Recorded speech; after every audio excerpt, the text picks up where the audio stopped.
RCB ಹುಕುಂ.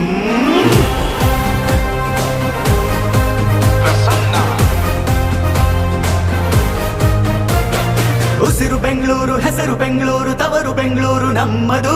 ಜ್ವಾಲೆ ಉರಿದಂತೆ ಬೆಂಕಿ ಮಳೆಯಂತೆ ಯಾರಿಗೂ ಹೆದರಿ ನಿಲ್ಲದು. ಕಿಚ್ಚು ಎದೆಯಲ್ಲಿ ಹೊತ್ತಿ ಉರಿದಿದೆ, ಗೆಲುವಿನ ರೋಷ ಉಕ್ಕಿ ಹರಿದಿದೆ. ಈ ಸಲ ಕಪ್ ನಮ್ದೇ. ಚಂಡಮಾರುತವೇ ಬಂದ ಹಾಗಿದೆ, ನಮ್ಮ ತಂಡವು ಸಿದ್ಧವಾಗಿದೆ. ಈ ಸಲ ಕಪ್ ನಮ್ದೇ. ನಮ್ಮೆಲ್ಲರ ಒಂದೇ ಕನಸು, IPL ಚಾಂಪಿಯನ್ಸು ಆಗಲೇಬೇಕು ಎಂದು ರಾಯಲ್ ಚಾಲೆಂಜರ್ಸ್ ಬೆಂಗಳೂರು. ಸಲಾಂ ಆರ್ಸಿಬಿ, ಸಲಾಂ ಆರ್ಸಿಬಿ, ಸಲಾಂ ಆರ್ಸಿಬಿ, ಸಲಾಂ ಆರ್ಸಿಬಿ. ನಾವು